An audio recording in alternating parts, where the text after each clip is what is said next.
Hi everybody, welcome to Science in the Bloomers Dining Room. I am asking you to look at some evidence today to answer a question and make a claim about Bernoulli's principle. And here's the question. If you already wrote a question on your sheet that we started before spring break, that's fine. We can answer that question too based on what we find out.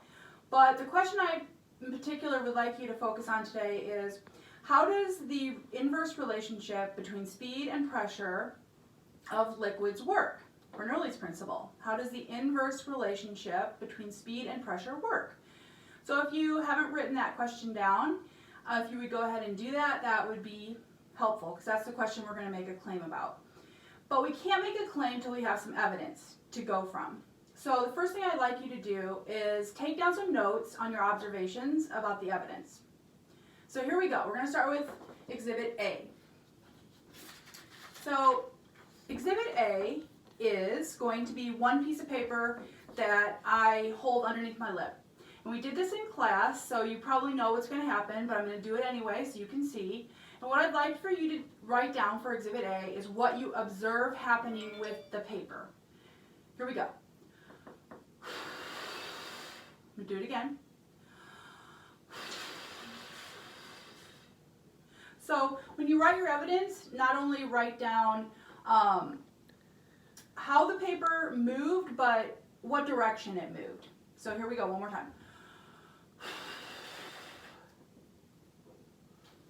Okay. The next thing I'd like for you to take some notes on for observations is Exhibit B. And Exhibit B is going to be using two pieces of paper. And when I did this in class with you, it was a fail because I didn't look at my notes correctly and enough to know that instead of taping it to a ruler, I was supposed to actually put the two pieces of paper on either side of my face, my mouth. So what I'm going to do today is I'm going to do the two pieces of paper like it's supposed to be done, with each piece of paper on either side of my mouth, and I'm going to blow in between the two pieces of paper. So what I'd like you to do is write down what you observe happening to the two pieces of paper on either side of my mouth. Here we go. So write down what the paper is doing and how the paper is moving as far as direction. In relation to the speed of the air that I'm blowing and where that's located. So think about that. One more time. Okay, so that's Exhibit B. Exhibit C is going to be the two balloons that I have here. And I'd like for you to write down what you notice about the two balloons when they move. As you can see, I went ahead and made a structure so they would be more held more still than when I had them attached to the ruler, when you actually had them attached to the ruler. So here we go. I found that you kind of have to be careful about where you put your breath between these to see the most accurate evidence. But here we go. I'm going to do it a few times. So this is evidence Exhibit C. Please write down what you see the balloons doing. Okay, another time.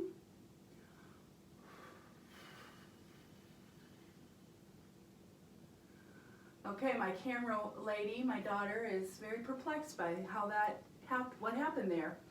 So that's Exhibit C, what happened with the balloons. And for Exhibit D, what I would like you to write down is what you're going to see happening with a ping pong ball above the hairdryer. And I showed you this in class, but I'm going to show it to you again so you remember it. Here it is. Exhibit D. Take the toilet paper roll to the top of the hairdryer. I'm going to put the hairdryer down.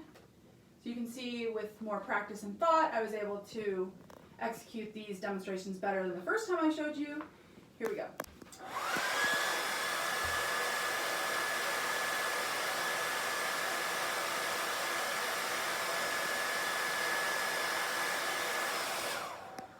So the question for D, for Exhibit D, I'd like you to think about is, what did the ping pong ball do? How did it move? as it was situated on top of the hairdryer and the toilet roll tube. Okay. The last things you're going to be doing is you're going to be writing down some statements about how or why you think the paper, the balloons, and the ping pong ball moved as they did. So for reasoning, what I'd like you to do is just have some statements written about why you think the paper moved the way it did, the balloons, and the ping pong ball above the blow dryer.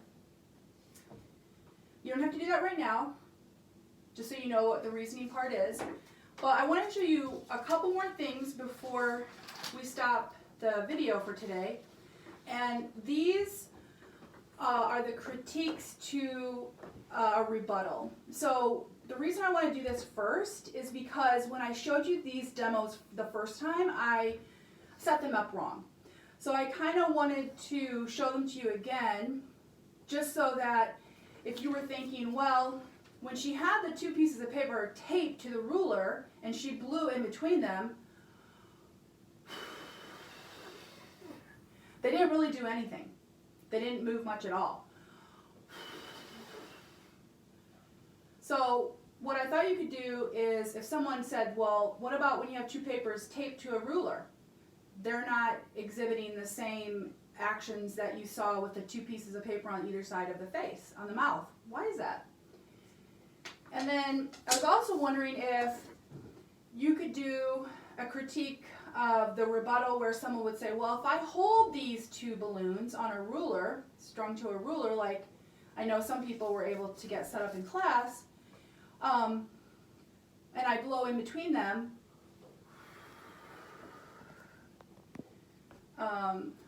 does it work? Why doesn't it work as well? Or do you think it does work as well? What could be some problems with this setup that could cause someone to say, I don't think that fits with your other evidence?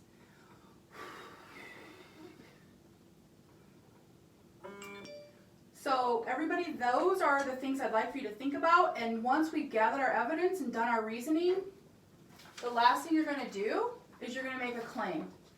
And the claim is going to be answering this question. How does the inverse relationship between speed and pressure between liquids work? Bye.